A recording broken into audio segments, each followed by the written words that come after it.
Welcome once again to Untengle on the Bridge 99 FM. It's 9 minutes after 10 o'clock. Want to say a very special morning to you, Ritchie B, and the Up and Go team. Have yourselves a wonderful day. Want to say morning also to all our listeners, wherever you're logged on or from. Just thank you very much for making it the Bridge 99 FM. And of course, a very special morning to our Untengle team. Morning Untengle team, always a pleasure to have the team. So, lots of conversations, lots of things happening. Want to say a very special morning to all those in Augustown. I know that Augustown kind of tense, you know. Been hearing from one of my colleagues here who actually lives in the space, and I know that it is just not an easy time at all. So make we lighten that mood a little bit, although, you know, it's still gonna come up, but so we are talking in the studio, what is your favorite manga? So me hear hardly a talk about him want Julie Mango. No mercy. So we are saying Julie Mango, yeah, that's your favorite mango. So me I say, okay, what's your favorite mango? Ritchie B? Ritchie B say East Indian, me say hands down. I mean love Bombay, but Kavela say, nah, sir, she don't love Bombay.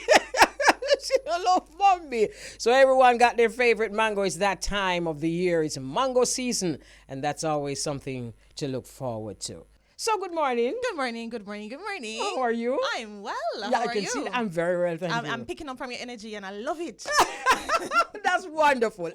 Wonderful. So we can have a wonderful conversation. Aisha, I don't know where to start. Oh, I Lord. honestly don't know where to start. So let us start at the beginning because it usually makes kind of sense. Alright.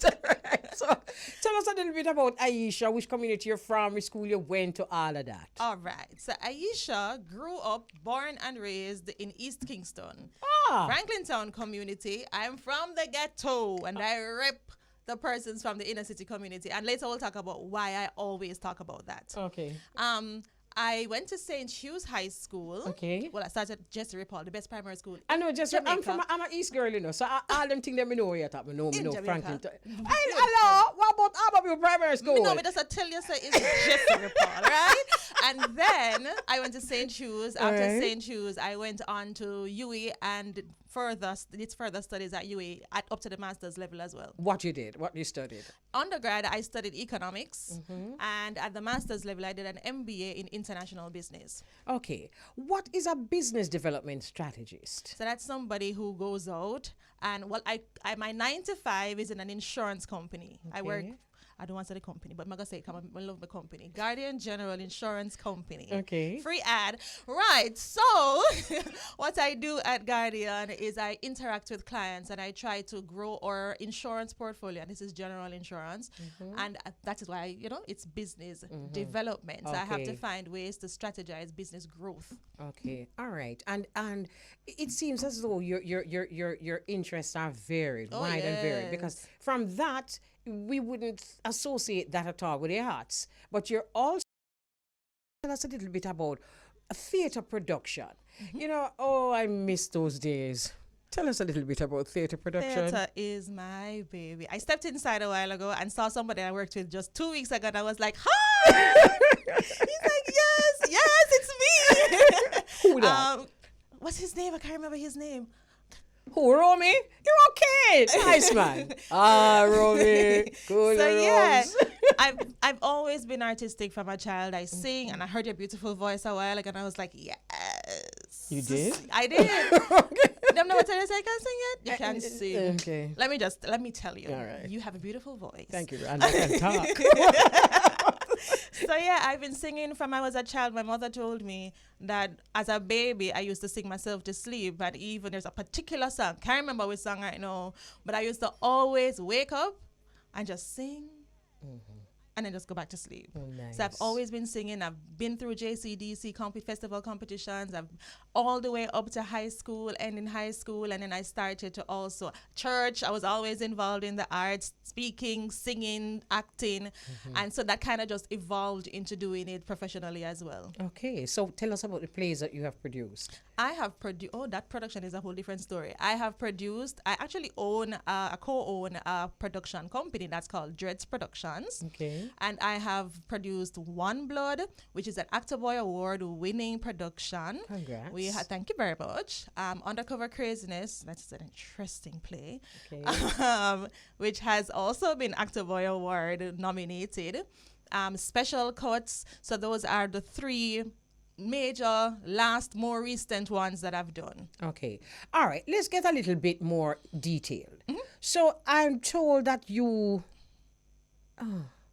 know what imposter syndrome means. Yeah.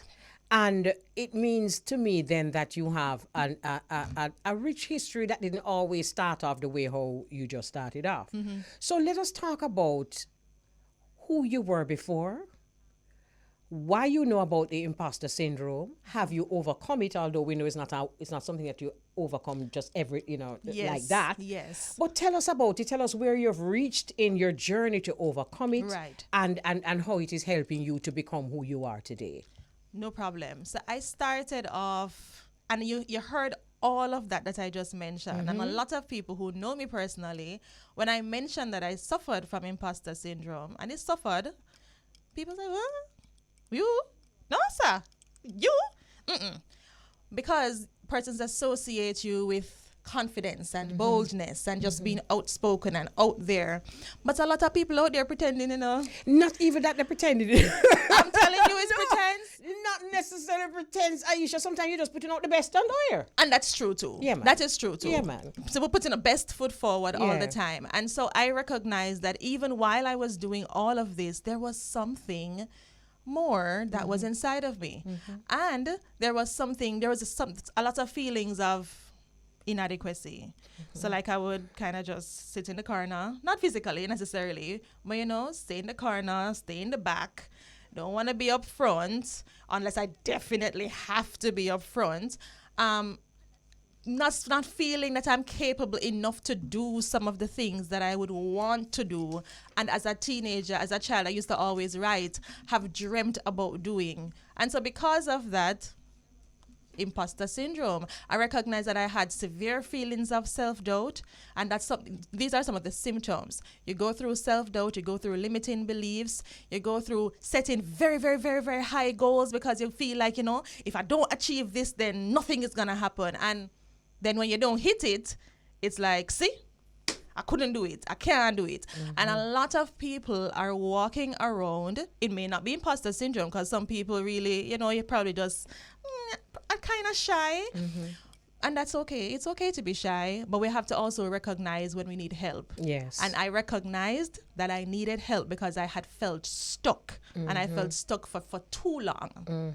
So I went through a process of choosing myself. I hear you. I recognized that a lot of people I interacted with, and I was always a strong friend. As a matter of fact, still am. You want some recommendation? Call Aisha. You want to talk to somebody about something? Call Aisha. You want to bunk something off? Call Aisha. She has the answers. She will provide it. And I'm still that person for my community. But then sometimes, those same questions that you're getting, You ask yourself. you're asking yourself. Yes. But can I just say that even therapists who do it professionally, who cheer people on professionally, they will tell you that they too suffer from what I call not enoughness. Yeah. And therefore, it is something that a lot of us suffer from. But, I was talking about it this morning. We are now in Child Month. And one of the things that we were recommending that parents do is to actually tell children what it is they're good at. Because a lot of us Yes. grew up hearing what it is that we're You're not good at. and what we're bad. And what is it we're good at, though? Because, Correct. Correct. As a society, we tend to emphasize on the bad things. The media does it, both print, social, mass, whatever form, we focus on the bad things. You hardly hear conversations that are good things happening. And we do that to our children a whole lot. It's Yes. Child's Month, as you said. And how many parents, I can just, coming from the inner city, I see that every day. Yes. I've heard parents say to themselves, to their children, you're not come out to be nothing. Your work list like you. Football. Unfortunately, it usually follows football. Yes, right? Usually pooper. Usually pooper, if not all the time Yes, pooper. yeah. But when you grow your pooper, you know, it's more. When you're growing up, is mama. Exactly. Yes. And so we hear that a lot. Yes. And we don't know what it does to our children. We have to be so careful about what we do, because we say that, and I've literally seen where it has lodged in the back of a child's mind and they grew up with that. Me can't bother because I don't like my turn out to be nothing because my workless make me. Pooper. But you know, you say you've seen where it has grown in a child's mind. Mm-hmm. Can I just say that it has grown in our minds? Yep. Because with the best of parents that we've had, they've been socialized somehow to not tell us anything good before we get swell-headed. You're so true. You know, and I'm like, even I heard it even recently with a family member. You know, your son says, but we don't want you to get swell-headed. You don't want me to get swell-headed. You want me to what? No, because we don't want to hype you up too much. We don't want you to feel like you're more important. And that too. So when you step out and when you rise above being average, you're seen as, oh, she not fee. She doesn't know. So why she feel like she needs to speak properly? And that has a lot to do with imposter syndrome. It does. And so as adults, as you rightfully said, we battle with a lot of the things from our past. Of course we do. Not even recognizing sometimes, because sometimes, you know, people block it out, you know. I don't know if you've ever encountered somebody, remind them about something and they're like, but that didn't happen. Yeah. They don't remember. You know, Aisha, me now go say, if I've ever encountered anyone, you know, me go talk about myself. Because I've encountered myself. Where all of these things that we're talking about, we sometimes, as long as you're living on planet Earth. Yep. And then as long as you grew up in a Jamaica, I don't care which part, we have suffered from some not enoughness. Yep, it's true. That's so And what is true. sad, Aisha, is that when you don't know. When you don't know. And that's why you have to recognize how I knew. I kept on hearing the term. And I was like, what is that? I did some research and then I was like, wait. Sound familiar. Kind of sound familiar. Yes. And then I went through the feelings and I was like, oh. Yeah. So I did this all along, and I recognized that I needed help. I didn't go to therapy, and believe me, not that I bash therapy, because therapy is so good, and persons who need it should go to therapy. But I went on a journey of personal development and rediscovering myself. I rediscovered what I liked as a child and how it connected to who I am today. I recognize that it's from them time that I used to love the arts. I recognize that it's from them time that I used to like to help people and give advice. And it's from them times I used to love to write or print quotes and put them on my wall and use those things to empower me through. And I recognized that it was time for me to rise. So you also recognize how important it is to know who you are. Yes. Because whoever you are is who you're going to be. Correct. Correct. And a lot of people allow people to define who they are. So because I respect you, Mama Elise, and if you tell me, I know you're a beautiful woman, you never tell me that. But you have some people out there that say bad things. We were talking about it before. I believe that. And I say, oh, that is who I am. But guess what? I believe in God. I'm a Christian. God created us and he defined and prescribed and designed us for greatness. Amen. That means he has already said who you are. There you so go. If you believe in that, then you already know who you are. Nobody can come up with the noise in your ear. It is noise. And it is amazing how people who are supposed to be our guardians and protectors are sometimes the one who will help us to suffer from it. Of course. Of course. Anyway, it's double-handed. Yes, it is. Because sometimes, you know, you have the, yes, I'm with you. And then there's that little, but. And as Jamaicans, we do that a whole lot. We do that a whole lot. I remember hearing somebody, I was asking somebody, they were reminding me about someone, and I said, you remember the girl, man? Like, let's say they were describing you. And they said, the lady that used to be on radio. And I said, I can't remember. No, man, she used to be on radio. And I'm like, I can't remember. And then something bad comes, I will automatically remember the person. Oh, my goodness. And we do that a lot to people because we recognize and we kind of promote what is bad, and we need to change that conversation. We need to change it so we can, instead of speaking negative things, even to ourselves, negative self-talk is also something that I suffered from. Change it into being positive and change it into positive self-talk. Let us talk about this book, Choose Me. This is the book, and I love the form that it takes. It takes a form of a notebook. Yeah. And it is for a special reason why you chose yes, this ma'am. form. Tell us why you chose this form. It's 33 quotes, and it's 33 inspirational quotes. I didn't want it to be a cumbersome book. I wanted it to be something that you can drop in your bag and carry with you. We're at work, we're at school, we're at wherever. You can easily go in your bag. You feel down, somebody upset you. Open a page, and you get that minute inspiration there and then. Okay, I'm ready again. You know, because every now and again we need that. We need to remember. And a lot of times we don't always have the persons around us to remind us. You know something, to Aisha, speaking about not enoughness, it seems okay for us to buy a book from somebody else, somebody we don't even know, and read their inspirational quotes, and that's okay. But for you to actually have an Has to convert. yes. A lot of times it does not. And you see, because, for example, telling me your story, you're Jamaican, I'm Jamaican, chances are there's something inside this, or many things inside this, that we all can relate to. I'm just going to open the page, the book on a page, any page, right? And it says you were born with greatness embedded in the very fiber of your being. You are created with tremendous potential. You have the key to unlock it, use it. And these quotations are yours, right? Yes, they are. Yes, they are. Yes, they What are. inspired the book, and what inspired the name of the book, Choosing Me? I the name first, and I'll tell you later. Okay. The name came from recognizing that I had the problem. And I was putting other persons before myself and their needs. Remember I talk about the strong friend? Yes. So it was, Yes. I have to take care of my friends. My friends have to Right. be good. Yes. But I recognized I came at a point that I needed to choose me. I needed to rise above mediocre and just average. I needed to step out and stop hiding and this person who is in my head telling me that, you know, you can't do it. No. I needed to choose me. Right. It's 33 inspirational quotes because I'm 33 years old, and the inspiration, the awakening, I'll call it, came at the age of 33. Apart from that, I'll tell you something interesting. The number 33 actually means promise. And when my mother, she held the book, felt it, touched it, and said, "You finally did it."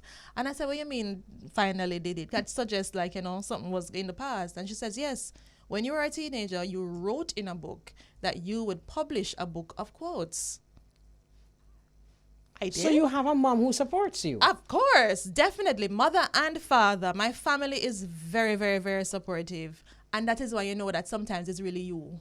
Yeah. Sometimes you don't have nothing to do with nobody else, but how we view society, not feeling that we come from the right place. I grew up in inner city, but because I was always a good student and I was always involved in so many things, I got the opportunity to interact with a number of other social circles, but I never felt like a part of. I was like, you know, you feel uncomfortable because I was sitting on beside you, and I was like, but you know, you come from up there, so I mean, really. No, you belong to. Of course you But belong. isn't this, if you're honest with ourselves, whatever this not enoughness is, isn't it something that we have to be constantly reminding ourselves? Of course. It's not one size fits all one, and it's not something that you're over with and done. No, definitely not. And that's why I like the way you phrased it when you said how you are overcoming, because it's a daily overcoming. I cannot say, and if I said it, I would have been lying, that I have overcome self-doubt. Definitely not. Even in writing this book, the feelings of inadequacy come like, what qualifies you? What really qualifies you to be telling anybody about anything? And I'm like, no. Shut up. Yes. Shut up. I'm done with you. Yes. I'm past this. I'm doing this. Yes. And then I had the supportive community. There's a young lady out there on my page. She has been a rock and anchor. And, you know, every time I felt like, I think this is going to work out. And she's like, nope. Wonderful. You're doing it. Wonderful. So, Aisha, I know that part of your mission is, you said you are that friend. I know that part of your mission is to underscore personal development in everyone. Yes. So tell me how choosing me helps you to choose you. It provides you with quotes of inspiration to keep you going every day. every minute of the day. And yes, it's only 33 quotes, but I believe that that 33 quotes will help you to push and keep pushing. Even when it gets hard, even when you feel like you must just throw in the towel because it's so much easier for you to do that sometimes. No, keep going. I also believe that we have a responsibility to each other to be vulnerable, because it is in my vulnerability that you are able to rise. I have a responsibility to share my struggle and share how I am overcoming, so you are able to recognize that there is somebody out there that is doing it and we can do it too. Can I tell you something though? It is our vulnerability that we actually have in common, you know. Yes, correct. And a lot of times we think otherwise. Yes. Because of the same not enoughness. It is our vulnerability that you will recognize me as a human being. As a human being. I'll tell you that I was conscious of time. Yeah, go I on. was Van soon. Go on, guys, it's you. somebody challenged me and said, why are you sharing your story and you're talking about, the person called it darkness. You're talking about your darkness all over. And I said, excuse me? I said, well, call it whatever you want to call it. I will continue to share it, because it is only in that moment that persons will recognize that, one, all are we human. And all of us, even the persons that you respect the most, have their issues that they're dealing with, have their things that they're overcoming. It is in my pain that it's only through my pain that you're able to understand my glory. And that has to be said. We each have a responsibility to share our story. We each have respective persons that we have to reach. You have people that you need to reach via this show, via your personal life, via whatever it is. I have a responsibility. There are some persons that you will never reach, but there are some persons that I can reach that you can reach, and vice versa. And that is why it's a chain reaction. And that's why the conversation, changing the conversation, is important. Very important. Thank you very much. Time has run out on us, but can I just say to you, Aisha, for those who have an issue with darkness, all those people who you see out there shining their light, they could not do that if they didn't know what darkness was. Exactly. Shine your light, my sister. Don't stop. Thank you. And yes, ma'am. Yes, ma'am. So this is the book from Aisha. Aisha Ritchie is her name, and the name of the book is Choosing Me, 33 Inspirational Quotes, and you will see this beautiful picture of her on it. Congrats, and keep doing what you're doing. Thank you so much. Thank you for having me. Most welcome. Thank you very much. Let's untangle. Good afternoon. Good afternoon, Mama Kelly. How you doing? I am very well. You look like Mr. Corporate today. Mr. Corporate, me I look one today. Remember that? Yep. Thank you. Welcome to the month of May. Yes. I know. I'm told that the month of May is considered Child's Month in Jamaica. Not in America? Oh no, Mother's Day in America. Yes, in the month of May. Yes. And yes. Go ahead. Blessings going out to mother and child. Yes. In the month of May. Mama Kelly, I woke up this morning and for some reason the place look kind of greener today in the month of May. I don't know why. It does look exceptionally greener. I mean, they say April showers bring May flowers, but the place really and truly look greener this morning. Like, the trees are blossom, the flowers are blooming. Things are happening. I guess it's the fact that Mother's Day is upon us. And of course, April set the stage. I mean, hello. Yeah, man. Yeah. That's why April sun was garden and me. No, we set the stage. Yes. Okay. Thank you. We appreciate it. Thank you. All right. Oh, man, so what go on your side? Apart from the fact that it's lush and beautiful and green. We're celebrating our athletes. Definitely Yes. those who came here over the weekend and represented Jamaica, represented our colors, represented the island. Our athletes did exceptionally well at the pen relay, so we must say hats off to them. Big up the students from Edwin Allen High who won and set a record in the girls 4x100 meter relay. Also Hydel High who won the girls 4x400. Camperdown High boys who won the 4x100, and Kingston College, they won the 4x400 also, and JC who won the 4x800. So we say a big congratulations to everyone alive now. Listen, no, other that. I hold the studio quiet until you say, and JC. Me don't know what. Me don't know what do they. They will wait for JC. Yeah. Same way, so. Yes. So that's so excellent. Well, our athletes make us so proud. Yes, they do. Yes, they do. Very Beautiful. much.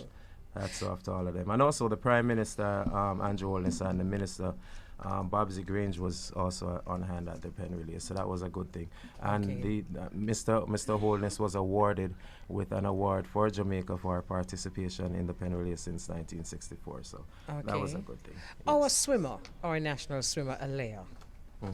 Let me tell you a little bit about Alea. Our guest, Glen Browne. Yes. He's actually here with his wife, Marjorie Kay. Yes. Now, Alea is Marjorie Kay's niece. It's her sister's child.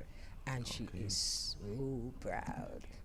Nice. So proud. As she should be. As she should be. So one of these days, we've been working on it, but it don't come true yet. So one of these days, we're going to have the pleasure of interviewing Alea. But we're going to work it out with Marjorie. All right? So that's something that we're looking forward to. Nice. You know, after the athletes did so well, do I really have to talk about the you know, a policeman died on the North-South Highway. Was it over the weekend, right? Yes. And it was so tragic because the accident happened at 8 o'clock in the night, and he did not reach the hospital until 1 o'clock in the morning. Can you imagine? So Wow. even if he had a chance with that kind of delay, he definitely had no chance. And one of the major reasons for this is that the police officers in St. Anne's Bay had difficulty with toll road access because they don't have toll road access, and they are furious. Wow. We just want to say that to the police officers who are saying that enough is enough, and that the Jamaica Police Federation calling on the government to act promptly to liberate police officers following the death of their colleague. We stand up beside you, and we feel no pain, you know. And also the member of parliament for that area, Lisa Hanna, is also on the case. And you know, how can we have a highway that the police don't have access to? That's crazy. It don't make any sense. And then that happened already. Them don't have no access already. And then can you imagine the kind of tension and grief for them to try to reach for them own a colleague on the highway? The man is dying and them don't have access to the man. That must be very frustrating. Very. You know, Mama Kelly, one of the things when you talk about emergency as in a situation such as this, one of the things that I've always thought about, you know, is how quickly we respond to emergencies in Jamaica. And, you know, that we should definitely look towards putting some resources into, you know, building up that sector of Jamaica where, you know, people are injured, people are sick, and you have emergencies where you need people to respond. First responders to respond, they actually can respond in a proper way. You know, most of the times we see injuries coming out of Jamaica, and the way in which people get to the hospital or they are helped is by being thrown in the back of another vehicle. Yes. Or in the back of a van or something like that. My goodness. You know, and people racing towards the hospital, and that in itself can cause more problems on the street, more accidents. You know, so I feel like, you know, Jamaica should definitely look into pouring more money into, you know, building up the emergency response system in Absolutely. Jamaica. And can I say something to Beauregard? A lot of people who are in the diaspora have an issue with that, and that is sometimes one of the main reasons that them don't want to come home, because of how emergencies are dealt with in Jamaica, especially having come from a first world country where emergency is emergency. Right. Oh, that you know, every time I read the story of that police officer, I mean, we read so many stories that make us sad, and this is just another one. But I really feel it for his family, his loved ones, and I feel it for his colleagues, because his colleagues right now are feeling that them have no use. Oh my goodness. Sad, man. Very sad. You know, speaking of access to help, access to medical assistance, Here in America, I'm looking at what we call access to information with something that I saw that came out last week, that the Biden administration's Department of Homeland Security announced that they have launched what is being dubbed a disinformation governance board to combat misinformation. So this came out like right after Elon Musk bought Twitter, and I guess they felt like like he's gonna just open up Twitter to anybody and people can do and say whatever they want. So now they're looking at a board, a ministry of truth, they're calling it, in terms of they want to control the narrative, and that's how I look at it. Like if you have to come up with a ministry of truth and you can't allow people to decide for themselves what they think is truth or not, then somebody's going to be controlling the narrative some way, somehow, in the information that gets put out. So Ministry of my truth. Yeah, so that's what I'm looking at right now, and I want people to pay attention to this thing and don't take it for granted. For real. Because we have seen this in history before, where some leaders and countries and governments have came up with this Ministry of Truth thing before, and it never turned out good in the end. So, I mean, the thing about the media, it is no longer centralized, Mama Kelly. Everybody has access to information now, and everybody is a reporter. Yep. So there's a problem with the public just thinking freely, and I guess they want to control it again. That reminds me of the conversation we had with Tanya Stevens. Very interesting conversation, because I remember Tanya saying she's scared now at living in this time more than ever, and it's true. In a lot of ways, we are regressing. We're not moving forward at all, and human beings need to start being braver. I think as a set of people, human beings, it's more time we're going like we're idiot, because we just have people controlling the narrative, controlling our minds, and we just behaving. Because the people them will not behave. Well, yeah, we just behaving. Yeah. And when we feel behave, we not behave. But go along, gang. Anyway. My producer is on a very strict note now. 12:20 means 12:20, my dear sir. Yes, my dear. Right. So we're going to take a break, and then when we come back, we're going to have this interview with Glen Brownlee. All right, no problem. Okay, so we have a little band inside the studio here, a band of not just brownies, but also the class brass. I love that name so very much. So we have live inside the studio Glen Browne, and it is my pleasure. Glen Browne is someone who I've always admired in this industry. Him is not only just brilliant, but decent, and the kind of person that you're just proud to associate with. And for those reggae lovers all over the world, proud to know that he's a part of this genre that we call reggae. So I want to welcome you, Glen, to the studios of The Bridge. Hold on. 4? Yes. 4. Right, Ritchie? 4. All right. Go ahead again. But Glen need a headphone, because I'm going to talk to Beauregard. So let me just tell you that we want to thank our listeners and viewers of Irie Jam Radio. My co-host is Beauregard, and he's a presenter of the Corporate Hour on the Irie Jam Radio. So he is also going to be fielding questions to you, Glen. So we're Good here. afternoon, Mr. Browne. No problem. All right. Hold on a bit, Beauregard. The headphone. Give him this, and me take this. All right. All right. Hold on a little bit now. So him putting on him headphones so him can hear you. All right.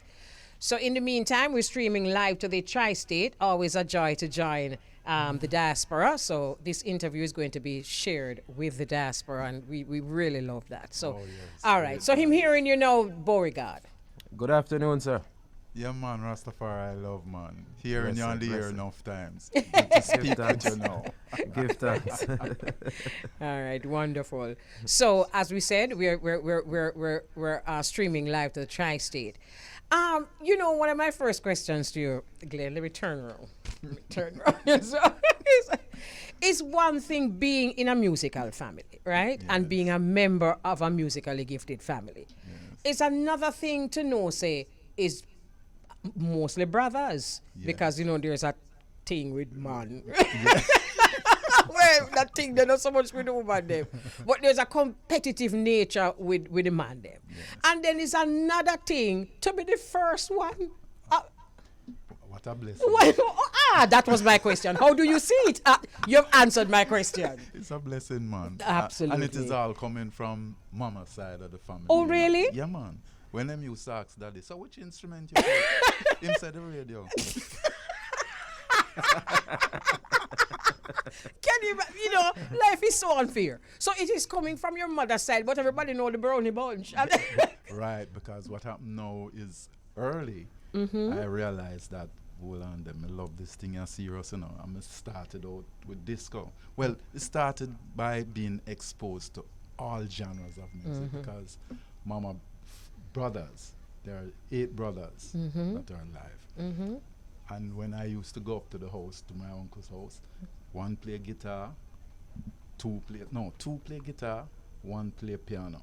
My grandfather play accordion. So I'm like what, 5th generation, a musician from the Nemad side. Okay. Yeah, because I always see Dada playing this thing. I wonder, how come I open it out and them time about 8-year-old, you know? But I heard jazz, classical, country and western, R&B, Latin music, all of them. Wow. And I watched them dance it because there were some Cuban extended family, so you used to watch a cha-cha and the thing. And you're joking. Getting at it too. From you're pretty young. Not talking, but I start seeing that part of it from about 6 years old. So did the other brothers have that opportunity? No, because you see the blessing now. Them say me come first. Okay. And them come first, you know. Yeah, me know, but man. within order, you know. So I exposed it to them too because I had a sound system, disco, which close to the sound system because all like King Tubby's and Apache sound system used to, and also Winston Blake. Maratone used to come and check me out because them love how I play the music and the variety of music that I play. That's how I end up playing for parties. I didn't know this side of you. No, enough people don't know. And you see a boss meeting. No. That's why we're here. That's why we're here, Glenn. Yeah, okay, so I just got this one from one of my sisters who says, "Love Glenn too. Good people for real." Yeah, this is a part of the music that really makes us proud. And his wife is waiting in the wings. Oh yes. And you remember we spoke to Marjorie K earlier when I came here. When I just came, we had a lovely conversation with Marjorie K. And what was interesting is that Marjorie is so shy, and Glenn was the man who was holding her hand straight through it. And then last night I realized now, say Glenn is so shy, and it's Marjorie hold female straight through it. So we don't know what go on. I saw it go. I see you, sir. Give thanks. Blessing again. Blessing again. I'm going on stage for so many years, and still when I'm walking out, because you know I used to play for Taros, right? But anyone when I play for, when me I go out there, my heart I go. Yeah, man. But it's part of the energy. Yes, it is. Because some people go out there too positive and flop. I've seen it too many times. So me always I make sure when me go, me I say, Divine One, hold me on there, yeah. See him, so. Because you know me had a tremble. Look here, can I say something to you? Most of us in that public eye, you know, all you hear me until it's my time. Then somebody have to go hold my hand. Yeah, exactly, man. So it's but like, it's so we humble ourselves before the Almighty. Humble ourselves before the Almighty. That's how it goes. Beauregard. You know, that's true. Whenever I'm getting ready to, you know, perform anywhere, I go in front of people. I always have those like butterfly in some kind of vibes. No matter how confident you might feel. Exactly. Yeah, man. People, man. Until you start, then you just flow right through it. But the question that I have, Mr. Brownie, how did you get your brothers involved? How did they also get started in the music? Well, I do the thing for the whole day. A long story, that, you know. All right. Let me give you in a nutshell. So I had that little sound system. So from the age of like 13, 14, I used to go to a place named Standel Motor on Halfway Tree Road with my father. And when most youth my age going to them places, them buying music what them used to, me gone over the jazz section and the classical section and thing because it's that I used to hear. So I want to hear them from my system. So I playing all these music now. You see how the thing works, see how the Almighty work now. I got exposed at 5 years old, so I start expose them from them at 3 and 5 too, because every day I play in the system in the house, and Daddy used to buy film thing them too, and all of the brothers Film radio. and film radio. Film radio it started, you know. Film radio it started. So from then first, let me introduce them and show you familiar with them. So from You're the first one. I'm the first one. That's Glen. Then Dalton Brownie, who was the musical director for Freddie McGregor, he passed about And a year our ago. condolences to the entire family. Yeah, man, sweet soul that brother. Beautiful soul. Then there is Noel, who now lives in England but still producing. He actually built the first computer studio in Jamaica. You remember what name, Rich? New Name Studio. Okay, yes. Right. And then there is Clevie, which a lot of people know are international, from Steely and Clevie. And then there's Danny Brownie, little Danny Brownie. But Danny Brownie is a dynamite and a troublemaker. So here now we have the Brownie bunch, right? So they were listening to everything that was happening in the house. So I have a little music room now, and one day, those days you could have, first it started with Daddy Radio, that he had a leak system, that's a brand, but those days you could, the stereo, when you pan it to one side, you get just rhythm. Really? Yeah, and when you pan it to the other side, you're hearing the vocals with some reverb in it. It's like a phase cancellation thing. You hear the reverb. So Glenn now, the Almighty put so much things in my head early that when I pan it over to the instrumental side, I start sing my melody on that. Okay. And the first thing I know myself doing before playing any instrument is writing songs. Well, you know, simple little song. There once was a little girl. I'm who sure fell that- in love with me. I'm sure she fell in love with you. Not none of the friend of them with me. No. Them kind of thing then. And then now you did have a popular song by Barbara Acklins, I think was her name, Please Sunrise. And I fell in love with that song. So I take out the voice again and wrote my lyrics to that. And I now needed voices. I said, okay. So after Miss Dalton, then Noel and Clevie, Danny was a little too young. So I called them now Mama now. Before I get into that, Mama used to be playing guitar. Really? And because she used to play guitar and keyboard at church in St. Elizabeth. Her father had her doing that. Okay. So she retained that and passed it on. So when I call them to sing harmony, them not strange to it, because a lot of times when we are alone, it's Mama and us on harmonies singing, whether it's gospel song or the popular song or play songs. And that's beautiful. She have fun doing it. So that is what kind of bond us to, you know, because it was really a special bond as children. No And sisters? No sisters. Just yeah. boys? And Daddy tell us one day, say, we know him have 8 boys or 7 boys. We don't know which one to believe. And then one day, one day him say, so we'll say, oh, what happened to the sister them? Him say, yeah man, I have a girl, you know. I said, then how we know everybody else? Him say, one day I go and bring her a cup. I say, yeah, right. Right. Yeah, right. Yeah. Oh, yeah. no, we can't see her. She not did it. She not did it. No, boy. And then now, as the first one for Mama, she have 5 boys. My first 2 sons, Richard and Robert. Twins. Twins. I'm Maserati. They look like the traditional continue. Boy, something. And then just send Margie come. And then the girl come. Ay, Margie to the rescue. Marge to the rescue. And by the way, Richard is here in studio, yeah. so we're going to see him and probably have a little talk with him. People know him mostly as Shams, the producer. Okay, let me ask you this. Various bands you have worked with. You have worked with jazz with Monty Alexander. You work with Taurus Riley. I'm just calling just a few names because you've worked with many. You are both a bass player and a guitarist. And for those of us who are reggae lovers, we know that a bass player in a reggae band has a special kind of personality. How do you flip from that bass player to that guitarist? Well, it's tough sometimes because it's a different approach, and a different attitude. But I start out playing guitar. Now hear this little part of the history. Daddy went to America. Glenn playing him sound system, but every time him turn on the sound system, is a bass first him here. So when him going to America now, I said, Daddy, bring a bass guitar for me. I said, okay. And I think that was enough. When Daddy come back, Daddy no bring a regular 6-string guitar. I said, no man, you're the wrong thing. This him say, what you mean? I said, this have 6 string is the one with 4 I want. Him say, all right, next time when I go back.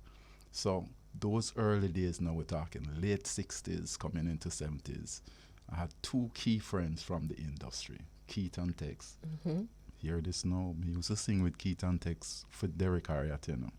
Yeah, man, I've all tune out there. But and Bob Andy. That man was key in showing me a lot of the nuances of the music and how to approach singing. So Keith now could play guitar. So, you know, you have sound systems, so all of the youth them in the area hear music I play every day. Them going to come over. So Keith come and him see the guitar and him show me how to hold some chord. Him say, you do this and you get that. You do this, you get that. You move up by semitones and you get that. And I go and work with it, but I never comfortable. That is how now Mama get into the thing again. She would take up the guitar and start play some little songs. I said, okay. I just said, Dalton, you hold this, yeah? That's the guitar. I said, you play guitar. Me wait for the bass. You wait for your father to bring the bass. Bring the bass.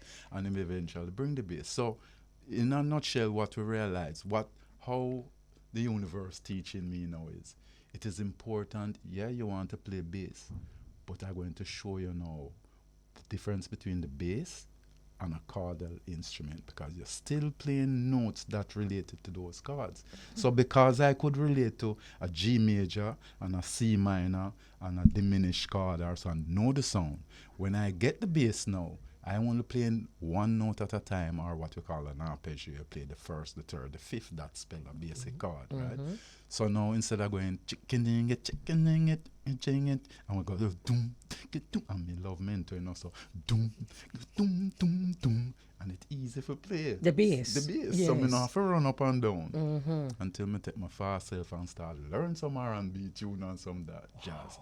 So, but the guitar started strengthening my fingers and showing me exactly the kind of approach you need to have as a bass player functioning in a band. Because you have guitarists who play bass, you know, but you have bass players. Yes, man. Heart, bass. Yes, man. Right. Yes, man. So that was how it opened up the bass for me. So the difference in now is different size strings, different application with the fingers, and just adapting to it. But I consider the blessing as so dynamically universal. If, like Buju, when Donovan Jermaine called me and said, Danny, tell him to call me to, you know, him called Danny. I said, Danny, why you come play a tune for me? And when Danny hears him, said, call Glenn. Big brother. Because they have that kind of feel naturally. Yes. And that is how we produce things. We look at what comes natural and Beautiful. don't try to force anything. So it was easy to adapt to it. And from you have the mental discipline too. Now I'm playing bass. The guitarist who play bass now, him want a song called for maybe just the same thing. Say boom, boom, boom, boom, boom, boom, boom, boom, boom. But show him his guitarist and him his lead guitarist. Him want go boom, pick it, Yeah, that's not real reggae. No, Yeah. mash up the groove. Yeah, man, that's true. Whoa, music class in Oregon. God, a music class, I you know. must tell you this thing, you know, Richard is a bass player too. Richard is the son. Come around here, Richard, make them see your face. Because, you don't have to move. You don't have to move. And that's a question I was also going to ask you, Mr. Yeah. Brownie. Yeah. You know, realizing that you're from a musical family, now you're there with your sons in the studio. When did you realize their passion for the music? Long time, man. Yeah. I used to be on the North Coast working in the hotel industry, and they used to come down. This is when I start seeing it more now. So them come down, and them beside I'm on the bandstand most times too. I'm there playing, and you just see them come around and come up on the bandstand.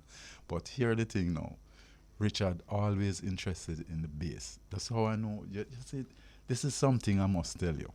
You have to look and see what your children gravitate to and not try to make them be what you want. Absolutely. Right, exactly. I didn't know that Richard was going to be such a good engineer. But every time I'm going to the studio with him uncle, Danny, from Main Street, him always round. If you don't mind sharp, him move you from round the board. Him want round the board. Yeah, it's yeah. like driving. When we Yeah. start teaching them to drive, before me could have said go in a car, him have the key in my car a long time. So, Aptitude. yeah. What happened now is Robert used to go and stand up beside the drummer, who happens to be Tony Williams, Ruption, that's playing with Third World now. So I said to myself, but I said nothing to them, Oh, yeah, drummer. All right. Stand up there. Him work with the bass. One day, Brown a bunch rehearsing now. This is long after now, them going high school and thing. You just start go high school there? No, still at Meadowbrook. Anyway, we're rehearsing and them in the living room with us as usual. The children are always there. That house where we live, that's central. That's the center of everything. Mama lived there, so the grandchildren and the great-grandchildren, everybody revolve around that. That's like the nucleus. Wow. So one day now we rehearse and we finish rehearse. Of course, him take up the bass when we get up and thing. And I thought Robert was going to be the drummer. He played drum good, And That's the other twin. Yes, the other twin. But I noticed say him in there and he might do him thing and Robert go around the drum. So I said, Virgin, I feel the vibe today. Him not, that's why I'm getting the name Dubs, Shaggy call him Dub wise because I'm not that much. I said, what you want to do? You know I play the drum. And him look on me. And him turn over and look on the guitar. He said, go. I said, go. You know what I mean? He turn and look on the guitar. I said, what happened? This guitar you want to play? And the man light up like a 100-watt bulb. All this time he been observing Dalton. And love what Dalton was doing. So I said, if it's guitar you want to play, take the guitar and play it. The rest is history. Wow. So that answers your question, Beauregard. Yes, it does. Yes, See? it does. And then now, I have to tell you about the girl now, Yeah. Yes. That's Sudan. Her dance company is called Beam. Brownie Entertainment, Art and Media. Right. Unlike Daddy who say, I play with the radio, she said, me play the music with my foot. Okay, so she's an dance superstar. She's an amazing dancer, choreographer, and she's doing a great job with our company. That's why Marjorie not stop laughing for me when you see me a dance. Well, you want to catch she when she broke her? You want to see her when she was You think me no know? You think me no know? So they all have the music in them because when Sudan was like 3-4 years old, I used to do a little thing where I play a song and say, let me hear the root note. The root note is the one that all the other notes going around. And I give her some example. I say, you hear that song? This is the root note. Da, and she sing it. And it go on until I play it and she just sing it. I say, okay, let's count it now. There's a way to count it to know where the beat starts and where it ends, so you can fit everything in there. Show her 2 or 3 times. After that, she done with it. It's in our genes. It's in our genes. That even now when she dancing and you hear her talking to her dancers, she's showing them the importance of knowing where one, I need everybody on one and it that. Don't care how complex it is. And she pass that information on like that because it's natural to her. Wow. Okay, It's my all- goodness. it's all music. It's just beautiful because for those of us who just love this whole, music is just wonderful. man. We're going to take a break. And then when we come forward, we're going to talk about, Glenn, the composer. And we're going to go into class brass and Z a little more. Okay. So, Beauregard, you want to ask your question? The new song that you're currently working on. Tell us about it, please. Working on or released? It Released. yes, Released. The one you're promoting, I should have said. Yes. Yes. You want to know the name of it first? Yeah. Or tell you the history behind it? How The that name, came about? the name, the history, everything Okay. about this Well, track. this one is called Raw Soul. So you do this one slowly, okay, Yes, Beauregard? I do it because Sister Elise do it. Because when I say it to people and them say, what is song name? I just say Raw Soul. Because it's a Jamaican talk. And just like how when we go party and I sing song and there's a word that sounds similar to some other word we like, we don't bother call the right word. We call the one we like. But this is really R-A-W. Soul. Yes. So as broadcasters, Beauregard, we do it slowly. Slowly. Raw Exactly. soul. Yeah, make the rod come closer to the mic. Cool. Okay, all right. So the rhythm that this melody is on is called Feeling Soul. That was Marjorie's last release. Bob and his original. And Bob and I were very close, so it meant something to us, and lyrical content is very key to us. We don't just put music because you have something to say. Sometimes we have to say, you don't have to tell nobody. True. So I had to do most of my rhythms, there's an instrumental to it. 90% of them. So when this happened now, and I said, okay, Glenn, we need an instrumental for this now, So I'm going a little midi and then go in the studio. I'll have a little home studio. Bring up the rhythm, Feeling Soul. Take out the not Marjorie's version, just the rhythm track. And take out my phone. I want to tell you, I say I'm going to play something for you before I come on, okay, hear it. Take out my phone, go to voice recorder, press play. And the rhythm start. Tiki tiki tiki. Ba da ba yo ba ba ba. The melody just comes straight. Wow. Because the meditation to the Almighty is confirmation of what is to come. Because I don't do anything without first consult the divine. So is the divine give you that name? Yes! That's why I say I want to play this here. I can get to that part now. If I'm going to play it on the air, I play it, but I'm not going to do it. After I get the song, the whole song, I say, ba ba ba ba ba ba ba ya ba ya ba ya ba ya ba da ba. Of course, me grew up listening to plenty instrumental. Most of the things I was buying was instrumental. And Scatterlight was the band of the day as a youth. So I said, wow, this nice man, and I laugh and say, yes, no, see it, yeah. What I want your name now? And when we say, what I want your name now, we just hear something in my head say, Russell, I laugh, I crack up, sister. You serious? Just like that? Me say, if you ever hear me play it, because I recorded what I was doing, what was created at the time. And just like I didn't sit down and say, okay, what am I going to call this now? What is? You have confirmed my belief that the Most High has an incredible sense of humor. But look here. If you look at life and you look at all the animals and everything that is created, Yes. he must have a sense of humor. Yep, all the monkey. He was cracking up when he met the monkey. When me see the pig, my mother was, mama was telling the other day, Ritchie, say when my little boy coming from school, it's about 4-year-old, run come in the house and say, Mama, I see our animal down the road. The thing look like him mouth favor nose. You tell me, how you make an animal like that?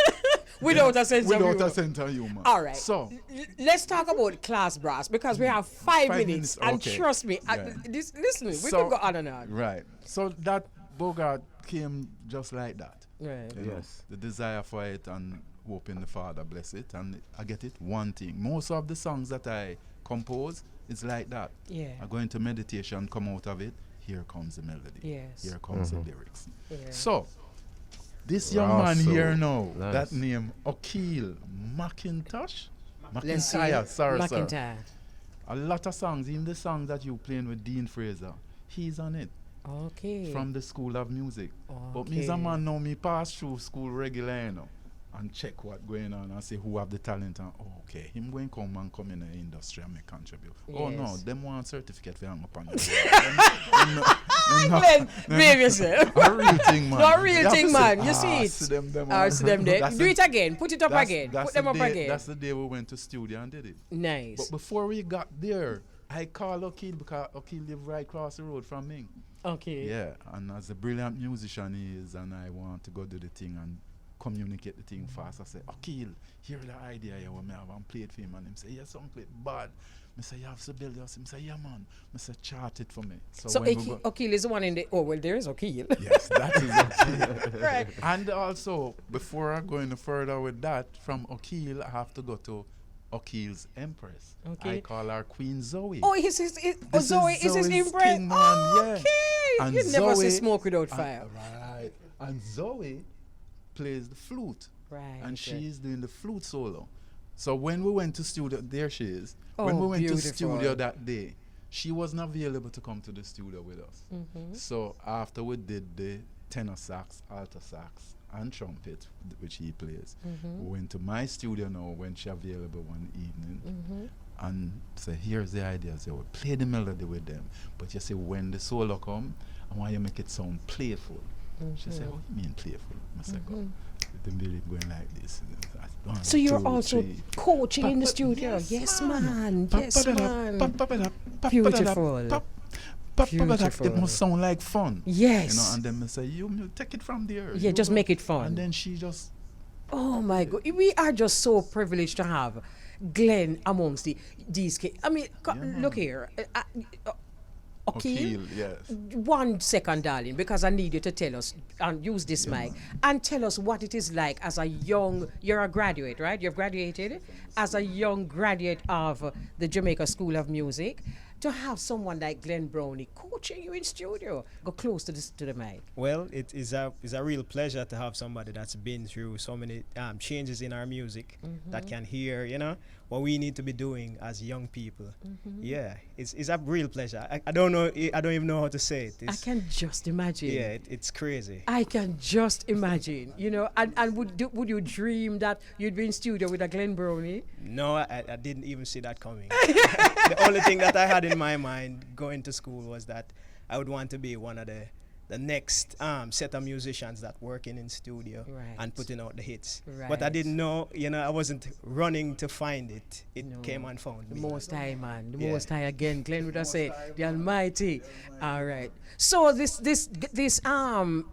class brass comprises of well, O'Keel, O'Shane, tenor sax from school also. Okay. Dean Fraser, who is also like a mentor for him too. Must. Yeah. And Zoe. Okay, That's so it. it's Zoe on flute, Zoe on Dean flute, on alto sax, O'Shane on trumpet, O'Shane on tenor sax. and O'Keel. I always mix up the I do it and I just meeting them. So it's really O'Shane and O'Keel. Yeah. So O'Shane is on tenor sax and Tenor sax, O'Keel is on it's a trumpet.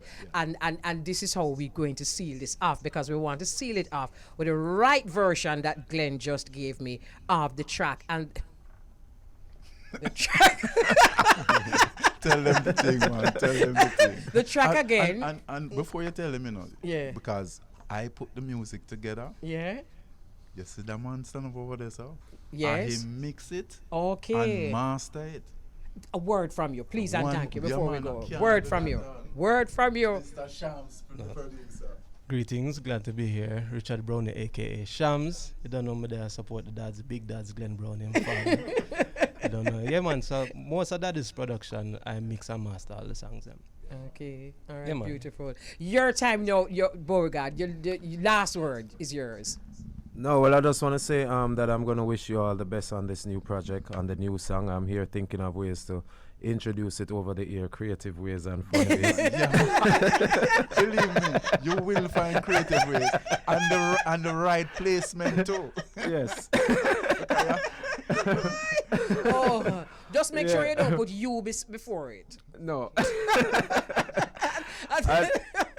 and keep up the great work and, Yeah, and to man, see give your thanks. family, your children, man, you know, yeah, man. carrying on the great work, and for Yeah, you to man. be in their lives and among the youngsters, showing them the right and proper way to do the music and how to keep the music authentic is a great thing. Yeah, man. So, you know, Absolutely. What we have is a Yeah, treasure, and we must cherish it and keep True it indeed. proper. And speaking of treasure, Glenn also is the CEO of Island Treasure, and that's his label, and that's where most, if not all, of the songs are recorded on. yeah. And it is just this is what you call reggae ambassador. it is just absolutely wonderful to have a Glen Browne. Look there. Me tell you, say, the listener there. Sometimes them go on like them not there, you know, but then a Glen Browne coming in the studio and everybody have something to say. I'm already there. Oh, okay. Okay. So beautiful, just wonderful. The kind of interview that we don't get to have every day, but we are really honored. See my producer shaking his head, nodding. That's what I mean, nodding his head. And I'm sure we're going to have a lot to talk about when we go outside. Mom. And I'm going to tell you something, you know, sis. And I'm going to make sure, say, you get it first, too. Yes. I don't care who want to vex. There's going to be another version of Raw Soul. Okay. Now, this one is done on the Bob Andis, which is a Studio One rhythm. The Feeling Soul. Mm-hmm. My publisher said to me, Glenn, you write so much song, why you not putting out more of your original? Okay. So I'm going to go to the Divine again and say, if you write something, you know what this, I'm going to pop and get it, and it is fun. Nice, So beautiful. you soon hear that too. All Bogart, you're into that. Yes, definitely. All right. So, Beauregard, listen to the track. I'm sure you're going to have fun with it, and this is how we're going to seal off. All right.